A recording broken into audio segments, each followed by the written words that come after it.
The Galactic Academy of Unified Species was the biggest and most famous school in the entire known universe. Every year, thousands of young beings from more than 100 different planets came here to learn and prove themselves.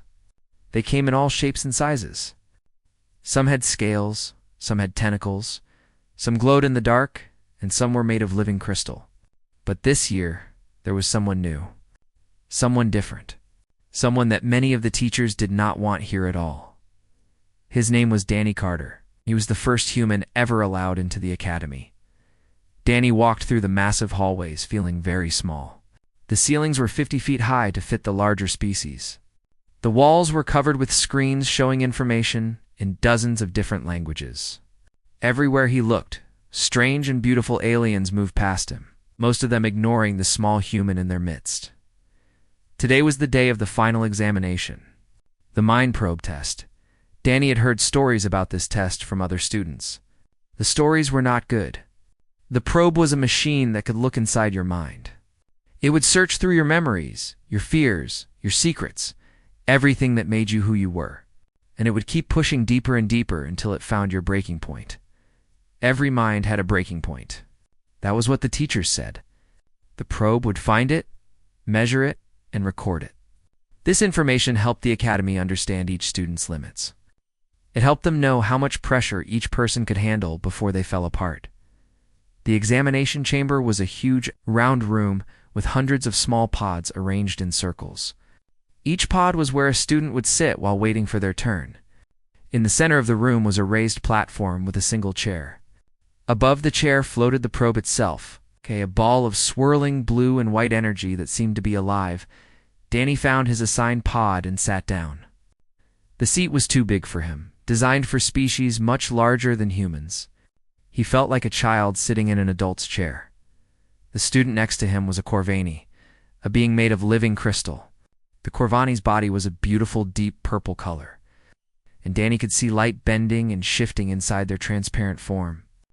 The Corvani was shaking slightly, the crystals making a soft tinkling sound. On his other side sat a Mallory, a creature that looked like a cross between a jellyfish and a human. The Mallory's body was soft and pale, with patches of skin that glowed with different colors depending on their mood. Right now, those patches were flashing yellow and orange, which Danny had learned meant fear. Everyone was afraid. Instructor Velketh walked to the center of the room. She was a Scythrani, a tall and graceful being covered in silver scales that shimmered like moonlight on water. The Scythrani were telepaths. They could speak directly into your mind without making any sound. Today is your final cognitive examination. Velketh's voice said inside Danny's head and inside every other head in the room at the same time. The mind probe will assess your mental strength. It will measure how complex your thoughts can be. It will test how stable your mind is under pressure. She paused, letting her words sink in. The probe will push until it finds your limit.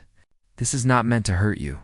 It is meant to understand you, to know what you are capable of and what you are not. Danny swallowed hard. His mouth felt dry. When your name is called, you will come to the platform and sit in the chair. The probe will connect with your mind. You will experience your own memories and thoughts in a very direct way. When the probe finds your breaking point, it will stop. Medical staff will help you recover. A Growth Chi student near the front raised one of his 4 massive arms. The Growth Chi were giants, standing over 8 feet tall, with bodies like walking mountains. They were known as the strongest warriors in the galaxy. "What happens if we fight the probe?" the student asked. His voice was so deep that Danny could feel it vibrating in his chest. "Fighting the probe only makes the breaking worse," Velketh replied. "The probe does not cause pain directly. It simply shows you what is already inside your mind.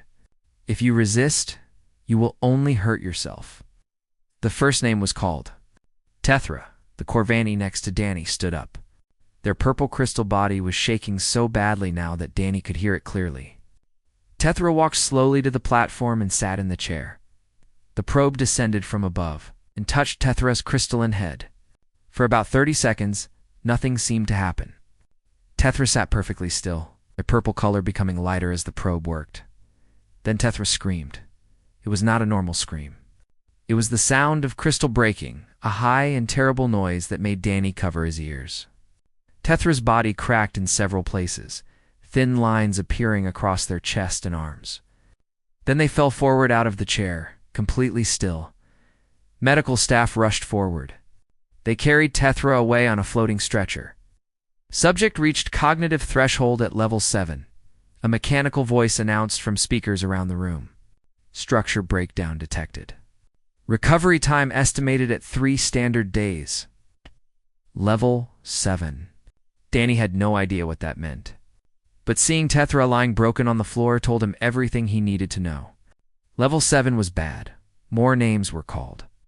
A melody named Bright Song lasted until level 9. Her glowing patches went dark one by one, like lights being turned off, and she collapsed without making a sound. A massive growth Kai warrior, someone Danny had seen lift an entire vehicle during physical training, broke at level 6. Tears fell from all 4 of his eyes as he begged for the probe to stop. Every student broke. Every single one. Danny watched for hours as student after student walked to that chair and came back broken. Some cried, some screamed, some simply went quiet and still, their minds shutting down to protect themselves from whatever they had seen. The Mallory student averaged around level 7. The Corvani were similar. The Growth Kai, despite their incredible physical strength, seemed to break even faster, usually around level 5 or 6. Their bodies were strong, but their minds were not built for this kind of examination. The highest score of the morning came from a Sithrani student, one of Velka's own species. She reached level 12 before passing out. When she was carried away, Velka nodded with what looked like pride. Level 12 represents exceptional mental structure, Velka announced to the remaining students. This is what you should strive for. By midday, 47 students had been tested. 47 students had broken. The average breaking point was level 8. The medical wing was getting full. Then Danny heard his name. Donnie Carter. Human. Please approach the platform. The room went quiet in a different way than before. Every eye, every sensor, every attention-focusing organ in the chamber turned toward Danny. The alien students watched him with curiosity. The human. The primitive. The strange, soft creature from a young world that had only discovered faster than light. Travel 100 years ago, many of the teachers had argued against letting a human into the academy. Humans, they said, were too weak, too emotional, too unstable. Their minds were fragile things that broke under the smallest pressure. Danny stood up and walked toward the platform. His legs felt heavy. His heart was beating fast. But he had come too far to turn back now. He sat in the chair. It was cold and hard beneath him. The probe descended, its swirling energy reaching toward his head. Relax your mind, Velka instructed. Do not resist. Resistance only makes the breaking more uncomfortable. Danny closed his eyes and felt the probe. Touch his thoughts. The last thing he heard before the probe took him deep inside himself was the mechanical voice announcing. Beginning assessment of first human subject. Then there was only memory and darkness, and the cold fingers of the probe reaching into places he had tried very hard to forget. The probe entered. Danny's mind like cold water flowing through an open door. At first there was nothing but darkness. Then, slowly, memories began to rise to the surface, like bubbles floating up from deep water. He saw his childhood home. A small wooden house in the mountains of Montana, surrounded by tall pine trees and wide open sky. He could smell his mother's cooking, something with cinnamon and apples. He could hear his father's voice calling him in for dinner. He could feel the rough wood of the back porch under his bare feet. Level 1, the mechanical voice announced, somewhere far away. Baseline memories detected. Emotional attachment moderate. Proceeding to next level. The probe pushed deeper. Danny saw himself as a teenager. Awkward and unsure like most teenagers are. He saw his first day at a new school, standing alone in a hallway full of strangers. He saw his first real friend, a boy named Kevin who liked the same music and the same video games. He saw summer days spent swimming in the lake and winter nights spent talking about everything and nothing. Then he saw the accident. Kevin had been driving. Danny was in the passenger seat. They were coming home from a concert, laughing about something stupid. Neither of them saw the other car run the red light until it was too late. Danny woke up in the hospital 3 days later. Kevin never woke up at all. Level 2, the mechanical voice said. Traumatic memories detected. Emotional response controlled. Subject is suppressing natural grief reactions. Interesting. Proceeding. Velkith watched the human closely. Most students began showing signs of stress by level 2. Crying, shaking, increased heart rate. Something to show that the probe was affecting them. But the human's face remained calm. His breathing was steady. His body was still. The probe pushed deeper. Danny saw his time in the military. He had joined looking for purpose, looking for something to fill the empty space that Kevin's death had left inside him. He found it in service, in discipline, in the brotherhood of soldiers who understood loss in ways that civilians never could. He saw the Battle of Proxima Colony. His unit had been sent to protect a small mining settlement from raiders. They walked into an ambush. 30 soldiers went in. 7 came out. Danny was one of the 7. Part of him stayed behind on that rocky plain with the bodies of his friends. He saw the faces of the ones he could not save. Private Lopez, who had shown him pictures of his baby daughter just hours before. Sergeant Williams, who had been 2 weeks from retirement. Corporal Patel, who had been so young, so scared, so brave at the end. Level 4, the mechanical voice announced. Combat trauma detected. Survivor's guilt present.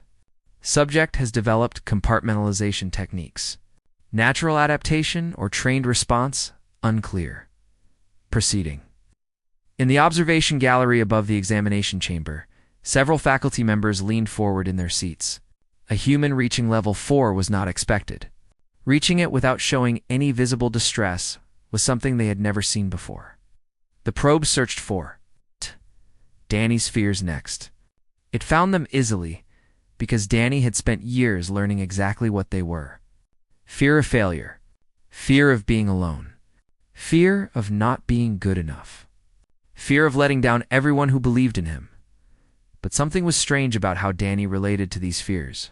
The probe expected to find fears that controlled the subject, fears that shaped behavior and limited potential. Instead, it found fears that Danny used like tools. He was afraid of failure, so he worked harder. He was afraid of being alone, so he built strong friendships. He was afraid of not being good enough, so he pushed himself to be better every day. Level 6, the mechanical voice said. Fear architecture mapped. Subject demonstrates unusual relationship with fear responses. Fear is present but does not control cognitive function. Subject appears to use fear as motivation rather than allowing it to paralyze action. This is not normal. Proceeding. Velkith's silver scales began to shift in patterns that showed confusion. The probe was designed to find breaking points. Every mind had them. Every species crumbled when forced to look directly at the darkest parts of themselves. But this human was not crumbling. He was just sitting there, calm and still. As if the probe was showing him nothing he had not already seen. The probe pushed harder than it usually needed to. It went deeper into Danny's mind than it had gone with any student that day. It found Danny's doubts about himself.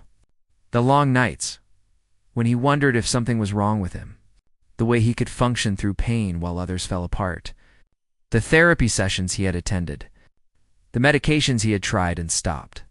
The slow and difficult process of learning that surviving trauma was not the same as being broken. Level 9, the mechanical voice announced, and there was something almost uncertain in its tone. Existential doubt layer accessed. Subject has pre-existing framework for processing self-examination. Subject appears to have voluntarily performed similar cognitive exercises in the past. This is highly unusual. Most species avoid self-examination at this depth. Proceeding. The medical team stood ready near the platform, expecting the human to collapse at any moment. He had passed the average breaking point a long time ago. He should have fallen by now, but Danny just sat there, his eyes closed, his breathing steady, his face showing nothing but quiet concentration. The probe reached for something deeper. It wanted to find the core of Danny's mind, the central support that held everything else together. It wanted to find the one thing that, if touched, would bring the entire structure crashing down. It found a memory from when Danny was 19 years old. He was standing on a bridge in the middle of the night. 3 o'clock in the morning, and the world was dark and quiet. Below him, Blackwater moved slowly past. His hands gripped the cold metal railing. His mind had already made its decision. The weight of everything had become too heavy to carry. The grief over Kevin, the guilt of surviving when others died, the loneliness that followed him everywhere like a shadow. He was tired. So tired of fighting, so tired of pretending to be okay, and he was falling apart inside. He was ready to let go. Then a car pulled over on the road behind him. A door opened and closed. Footsteps approached. An old man walked up to the railing and stood next to Danny. He did not say anything wise. He did not offer any great solutions. He simply asked in a quiet and gentle voice if Danny wanted to get some coffee. They went to a diner that was open all night. They sat in a booth by the window and talked until the sun came up. The old man shared his own story of standing at a similar edge 40 years before. He did not promise that things would get better. He did not tell Danny that everything would be okay. He just sat with him in the darkness and refused to let him face it alone. Danny never saw the old man again after that night. He did not even remember his name. But that single act of kindness, that one person who noticed and stopped and cared, had changed everything. Level 12, the mechanical voice announced. Core memory identified. Subject's central psychological structure is built around survival. Not survival as avoiding death, but survival as active choice. The subject has faced termination of existence and chosen to continue. This creates unexpected structural strength. Proceeding. The probe pushed harder than it had ever pushed before, and Danny opened his eyes. He looked directly at the swirling energy. And something strange happened. Instead of fear, instead of pain, instead of the desperation that every other student had shown, there was only recognition. He knew this feeling. He knew what it was like to have every dark corner of his mind exposed to the light. He had done it himself, willingly, many times before. The probe was not showing him anything new. It was only showing him what he had already learned to face. Level 15, the mechanical voice said, and now the uncertainty was clear.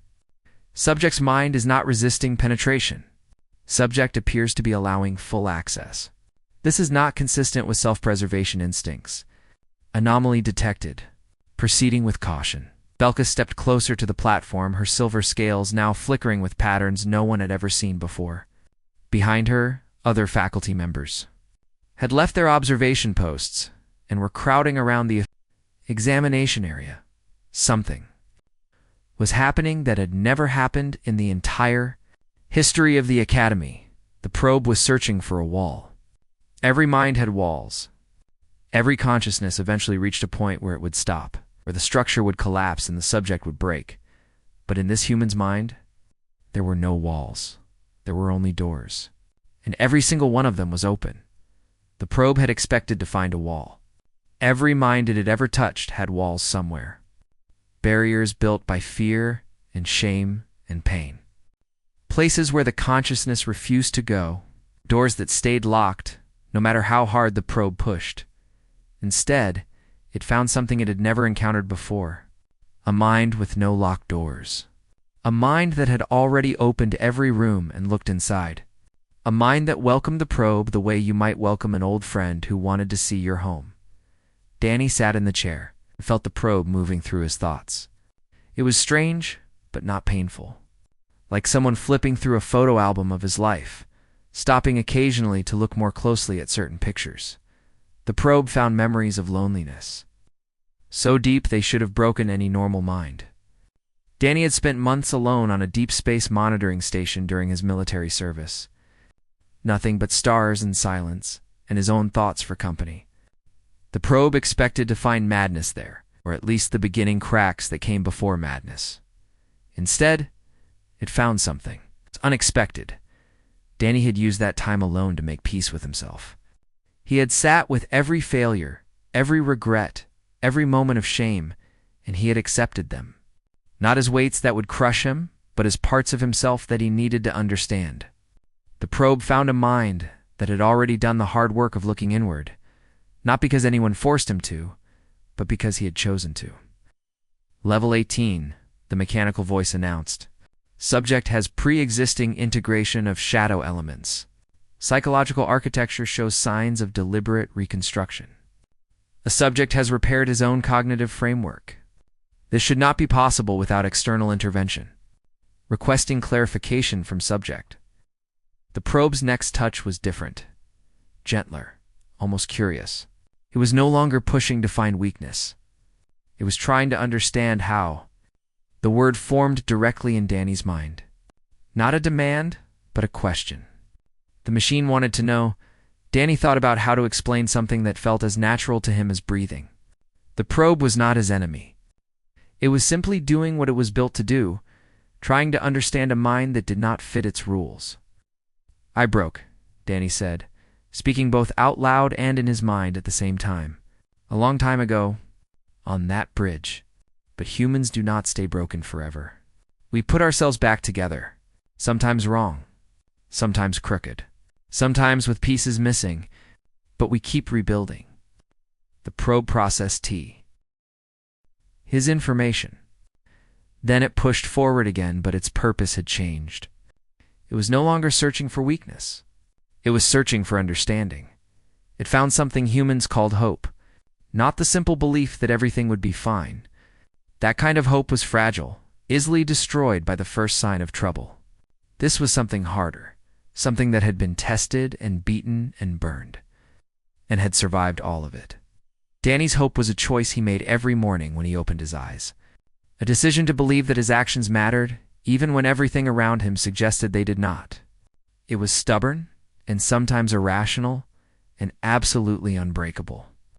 Level 21, the mechanical voice said, and now it sounded almost confused. Subject demonstrates recursive optimism. Belief structure maintains integrity despite contradictory evidence. This should produce cognitive dissonance. Instead, subject has integrated contradiction into core framework. This is not within expected parameters. The probe fell silent for a long moment. In the observation gallery, faculty members were pulling up every record they had about human psychology. What they found only confused them more. Humans broke all the time. Their minds shattered more easily and more often than almost any other species in the galaxy. Human rates of mental illness were among the highest ever recorded. Their consciousness was fragile, unstable, easily damaged by stress and trauma and loss. And yet something did not make sense. Humans also recovered. They developed conditions that should have been permanent, then somehow rebuilt working minds around the damaged parts. They lived through experiences that would have left other species broken forever. Then returned to normal function within months or even weeks. They had invented entire fields of medicine dedicated to fixing broken minds. Hundreds of different therapy techniques. Thousands of different medications. Support systems and treatment programs and recovery methods that other species had never even imagined, because humans expected to break. They planned for it. They had made breaking and healing a normal part of their lives. Level 23, the mechanical voice announced. Assessment cannot continue. Probe has reached maximum depth. Subject shows no signs of cognitive distress. Subject's psychological structure remains intact. This result is outside all expected parameters. The probe withdrew from Danny's mind for a long moment. No one in the chamber moved or made a sound. Then Danny opened his eyes fully, blinked a few times to clear his vision, stretched his neck from side to side, and asked in a casual voice, "Is that it?" The silence that followed was the deepest silence the examination chamber had ever known. Valkith walked slowly toward the platform. Her silver scales were shifting through colors and patterns that Danny had never seen before. Later, he would learn that these patterns expressed emotions that the Sithrani language did not have words for. "Mr. Carter," she said, her telepathic voice barely above a whisper. "What just happened?" Danny looked at the instructor, then at the crowd of faculty members who had gathered around the platform, then at the students still waiting in their pods, watching him with expressions ranging from confusion to fear. to something that might have been wonder. I'm not sure I can explain it, he said honestly. The probe was looking for something, so I let it look. I did not see any reason to hide. Every mind has reasons to hide, Velkith replied. Every conscious being has secrets they protect, weaknesses they cover, darkness they refuse to face. The instinct to protect one's inner self is universal across all known species. Danny thought about this for a moment. Maybe humans are different, he said. Or maybe we just learned a long time ago that hiding from yourself is more dangerous than facing what is inside. A murmur passed through the watching students. Several of the faculty members exchanged looks that Danny could not read. The probe found no breaking point, Velkith said slowly, as if she was having trouble believing her own words. In the entire history of this academy, spanning 3,000 years and over 1 million assessed students, the probe has never failed to find a breaking point. Maybe it did not fail, Danny suggested. Maybe my breaking point just is not where you expected it to be. Where is it then? Danny thought about the question seriously. He thought about the bridge and the black water below. He thought about the old man and the coffee and the sunrise. He thought about all the years since then, slow process of putting himself back together, the work that never really ended but got easier with time. I do not know if I have one anymore, he said finally. Not a single one, anyway. I broke completely when I was 19. Everything shattered. And when I put myself back together, I did it differently. The weak points got reinforced. The cracks got filled in. The whole structure changed. He paused, searching for the right words. It is like a bone that heals stronger than it was before it broke. The place where it broke becomes the strongest part. My mind broke in so many places that when it healed, there was no single weak point left. Just a lot of places that used to be weak and now are strong. Velkith stared at him for a long time. Her scales had settled into a pale blue color that Danny would later learn meant deep thought. This changes everything, she said finally. Everything we thought we knew about consciousness and mental strength. Everything we believed about the limits of psychological endurance. She turned to face the other faculty members. Cancel the remaining examinations for today. I need to bring this before the High Council immediately. Then she looked back at Danny, and for the first time, he saw something in her eyes that he had not expected to see from any alien. Something that looked almost like respect. Mr. Carter, please come with me. We have much to discuss. Danny stood up from the chair. His legs were a little shaky, but not from the probe, just from sitting still for so long. He followed Velkith out of the examination chamber, aware of every eye watching him go. Behind him, he heard the students begin to whisper among themselves. The word human was repeated again and again. But now it sounded different than it had before. It sounded like something new, something important, something that the galaxy had never seen before and did not quite understand. Yet it sounded like the beginning of a story that no one knew, the ending too.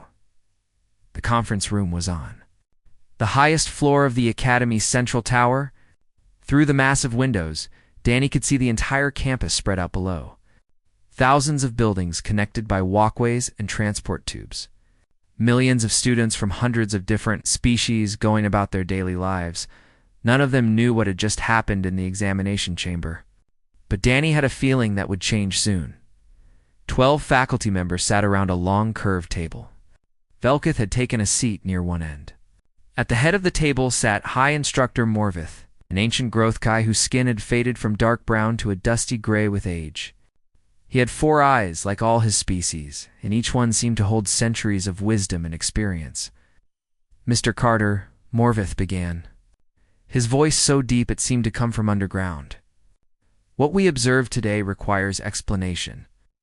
Danny sat in the chair that had been offered to him. Like everything else in this building, it was too big for a human. His feet barely touched the floor. I am not sure I can explain it, he admitted. I just did not fight the probe. It was looking for something, and I let it look. That is exactly what concerns us, said another faculty member, a Mallory whose body glowed with nervous orange light. No species lets the probe look. Not really. The instinct to protect your deepest thoughts is universal. Even the Sithrani, the strongest telepaths in the galaxy, Resist when the probe goes deep enough. Younger instructor spoke up. Perhaps humans simply lack this instinct. Perhaps they are too primitive to understand what they are exposing. Danny felt a flash of anger, but kept his voice calm and steady. Or perhaps we have learned that hiding from ourselves is more dangerous than facing what is inside. Velkith leaned forward across the table. Explain what you mean by that. Danny thought about how to describe something that every human understood, but that these aliens had apparently never considered. On Earth, we have a very old saying, "What you resist persists." Our ancestors learned thousands of years ago that ignoring problems only makes them worse. This is true for external problems, and it is true for internal ones as well. So we developed tools for looking inward: philosophy, psychology, meditation, religion for some people. All different ways of turning to face whatever we find inside ourselves. But the probe goes deeper than conscious thought, Morvith objected. It reaches memories and structures that you cannot access through simple meditation. But the principle is the same. The probe wanted to find my limits. I have spent years looking for them myself. I have already seen most of what the probe tried to show me. The bridge, Velkith said quietly. The edge. Danny nodded. He was not surprised that she knew about that memory. The probe would have recorded everything it found. That was my breaking point, he said. I hit it when I was 19 years old. I shattered completely that night. And then someone showed me that shattering was not the end. It was just a place you passed through on your way to somewhere else. The room was silent for a long moment as the faculty members considered his words. Finally, a Corvain instructor spoke. Her Krista. Line body was covered with old fractures, thin lines that showed where she had cracked and healed over a long life. Danny guessed she had taken the probe examination herself decades ago and still carried the scars. Among my people, breaking is the greatest shame, she said. A Corvaini who shatters is considered damaged forever, less than whole. We spend our entire lives trying to avoid that moment. Among humans, Danny replied, breaking is considered normal. Expected even. We have doctors whose entire job is to help people break safely and then heal. We have groups where people who have broken meet together and help each other through the recovery. We have entire art forms dedicated to exploring what it means to fall apart and put yourself back together. That is insane, the Mellory instructor said, but there was no judgment in the words. Only wonder, maybe Danny said. Or maybe it is the sanest thing we ever figured out. You cannot grow if you are too afraid to fall apart. And humans are not afraid of falling apart. We are afraid of staying broken. Morvith's 4 eyes blinked one after another. A gesture Danny had learned meant deep concentration. The probe was not designed to meet a mind that had already broken and rebuilt itself, the old Growthkai said slowly. It searches for the first breaking point, assuming that this point represents a limit that cannot be crossed. But humans cross that limit regularly, Velkith added, understanding beginning to show in her silver scales. They break, they rebuild, they break again, they rebuild again. Each time their structure becomes stronger, more flexible, harder to destroy. The probe could not find a breaking point because Mr. Carter's mind no longer has a single point of failure. Danny thought about that description. It felt right. His trauma, his scars, his darkest nights, they were not weaknesses he had overcome. They were foundations he had built upon. The cracks had become the mortar holding everything else together. We need to change our entire understanding of human psychology, Morvith said. If what you say is true, Mr. Carter, then humans are not the fragile species we believe them to be. What are we then? Danny asked. The ancient Growthkai leaned back in his enormous chair and studied Danny with all 4 of his eyes. You are a species that treats trauma as training, he said. You view breaking as a necessary step toward growth. You have built an entire civilization on the belief that damage is temporary and healing is always possible. He paused. Do you understand what that means for a galaxy full of species who fear breaking above all else? Danny was beginning to understand. It means we are not afraid of the same things you are. It means you are not truly afraid at all, Velkith corrected.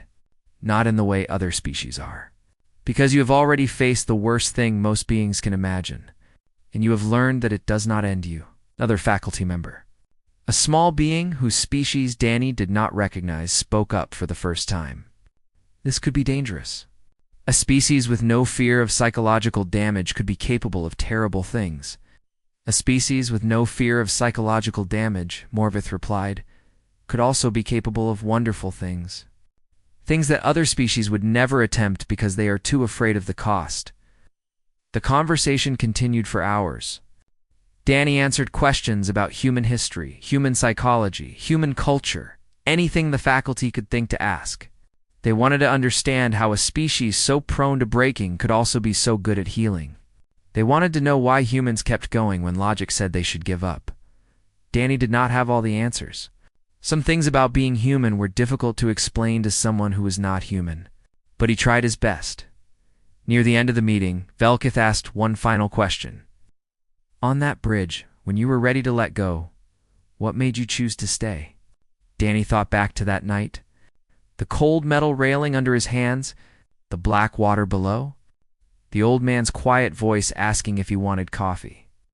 I do not think I chose to stay, he said honestly. Not at first. Someone else chose for me. They reached out and held on when I could not hold on for myself. And by the time the sun came up, I had found enough strength to take the next step on my own. He looked around the table at the alien faces watching him. That is what humans do. We hold on for each other. We carry each other through the darkness. We do not let each other break alone. And when the morning comes, we help each other stand back up. Velkith's scales shifted to a color Danny had never seen before.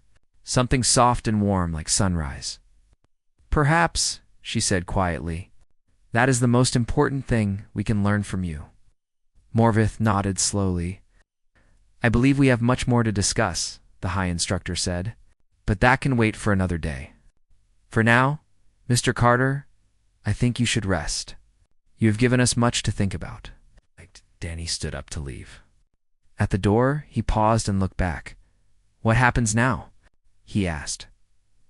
Morvith's 4 eyes met his too. Now, the ancient Growthkai said, everything changes. 5 years had passed since Danny Carter sat in that examination chair and changed everything the galaxy. Thought it knew about the human mind? Now he stood at the front of a lecture hall, looking out at hundreds of faces that were not human. Crystalline Corvani, glowing Malori, towering Growthkai, silver-scaled Sithrani, dozens of other species he had learned to recognize over his years at the Academy. They had all come to learn something that humans knew, but other species had never understood: how to break and how to heal. The Academy had created a new course after years of studying human psychological resilience.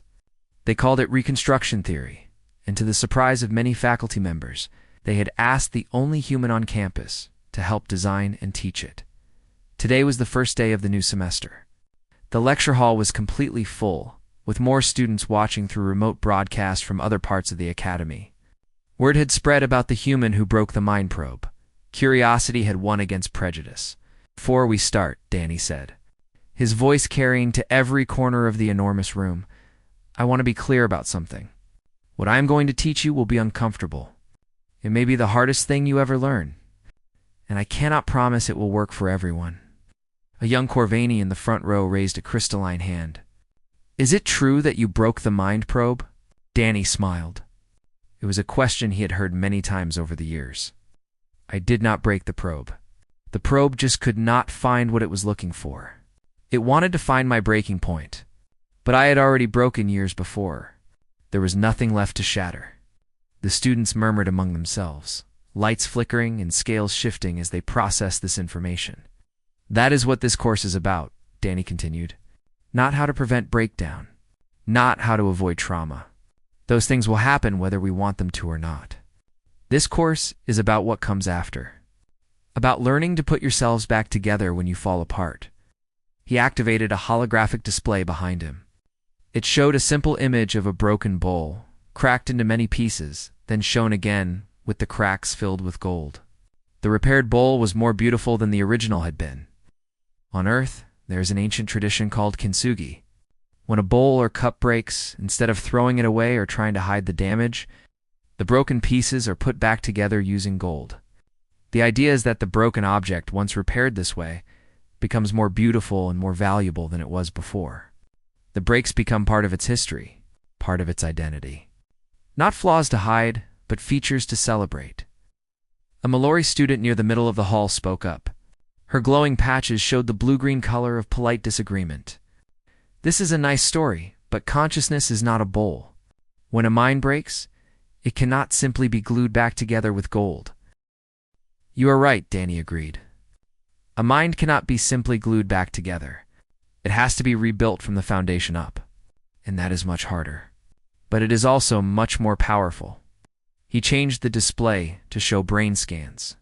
Images of neural patterns from human soldiers before and after combat experience. These are scans of human brains before and after significant trauma. Can anyone see the difference? The students studied the images. A young Sithrani near the back raised her silver hand. The pathways are different. More complex in the second image, more connections. Exactly. After trauma, after processing that trauma through time and effort and help from others, the brain literally rewires itself. It builds new connections, new pathways, new ways of handling information. The brain that has been broken and healed is in measurable ways more capable than the brain that was never broken at all. But not always, objected a large growth Chi student. Humans also suffer permanent damage from trauma. Your mental health numbers are among the worst in the galaxy. Danny nodded, accepting the point. You are absolutely right. Trauma does not automatically make you stronger. Trauma that is not processed, trauma that is ignored, trauma without support or resources to heal, that can destroy a person. What makes the difference is not the breaking itself. It is what happens afterward. He brought up another display, showing the basic framework of human psychological recovery. There are 3 stages: processing, support, and integration. First, you have to actually face what broke you, not push it away, not ignore it, not pretend it did not happen. You have to turn toward the pain and acknowledge that it is real. That is processing. Several students shifted uncomfortably in their seats. The idea of deliberately confronting psychological pain was clearly strange and frightening to most of them. Second, you need support. Other beings who have been through similar experiences or who are trained to help you navigate your own pain. Humans almost never heal alone. We need each other. That is why we have therapy and support groups and friends who listen when we need to talk. We have learned that isolation makes the breaking permanent, but connection makes healing possible. The Corvani student from before raised his hand again. Among my people, admitting to psychological damage brings great shame. Asking for help is seen as weakness. How do humans overcome this? We have not completely overcome it, Danny admitted. There is still shame around mental health in many human communities, but we are working on it. And the key has been talking openly about our own experiences. When people who have broken and healed share their stories, it gives permission for others to do the same. He paused, knowing what he was about to share would change how these students saw him. But this was exactly the kind of moment his course was designed for. I tried to end my own life when I was 19 years old, he said. The lecture hall went completely silent. Even the soft sounds of breathing seemed to stop. I stood at the edge of a bridge and I was ready to jump. A stranger stopped his car and talked to me until morning. That one act of connection from someone I never saw again became the foundation for everything I have built since then. He looked out at the stunned faces of his students. I am not ashamed of that moment. It is part of my story. It is part of why I'm standing here today, able to teach you things that might save your lives someday. The breaking did not define me. The healing did. For a long moment, no one moved or spoke. Then, slowly, a Sithrani student in the back of the hall stood up. Her silver scales were rippling in a pattern Danny recognized as vulnerability, an emotion her species rarely showed in public. 4 years ago, she said, her telepathic voice reaching every mind in the room. I experienced what my people call a severing. I lost my connection to the collective mind. I was alone inside my own head for the first time in my life. I have never spoken of it because among the Sithirani, such a thing is considered a kind of death. Danny nodded gently. And yet you are still here. I'm still here, she agreed. But I did not know it was possible to rebuild. I thought I was simply damaged. A broken thing pretending to be whole. You're not pretending, Danny said. You are surviving. And survival is the first step. The next step is learning that survival can become something more. He looked back at the full class, seeing in their eyes a mixture of fear, hope, and the beginning of understanding. That is what this course is for. To teach you that breaking is not the end, that your worst moment does not have to define your whole life, that it is possible to fall apart completely and still become something stronger than you were before. Over the following weeks, Danny taught his students the techniques humans had developed over thousands of years. How to sit with pain instead of running from it. How to ask for help when you need it. How to support others who are struggling. How to find meaning in suffering without letting suffering define you. It was not easy. Many students resisted at first. Some dropped out of the course entirely, unable or unwilling to face the discomfort of self-examination. But others stayed, and slowly they began to change. Support groups formed in dormitories where none had existed before. Students started talking openly about their struggles. The shame around psychological pain began, slowly to fade. 5 years after that, the mind probe examination was retired throughout the entire galactic education system. The evidence was undeniable. Species that learned human techniques for processing trauma showed better mental health outcomes. Students who took reconstruction theory had lower rates of breakdown and faster recovery when breakdown did happen. The probe itself was not destroyed. Instead, it was given a new purpose. It now searched for early warning signs in students who might be struggling, so they could receive help before reaching their breaking point. Danny continued teaching for many years. His course became one of the most popular in the academy, though students still found its lessons challenging. The idea that breaking could be survived even valuable went against millions of years of evolutionary instinct for most species. But slowly, things changed. More humans came to the academy. They brought their strange comfort with vulnerability, their willingness to talk about pain, their stubborn insistence that healing was always possible. And the culture of the academy changed with them. Sometimes. Late at night, Danny would think about the old man on the bridge, the stranger who sat with him in the darkness and showed him that he did not have to face it alone. He never learned the old man's name. He never saw him again. But that one small act of kindness had echoed across the stars, touching lives that the old man could never have imagined. Danny hoped, wherever that old man was, that somehow he hoped he knew that one moment of compassion had changed the galaxy forever.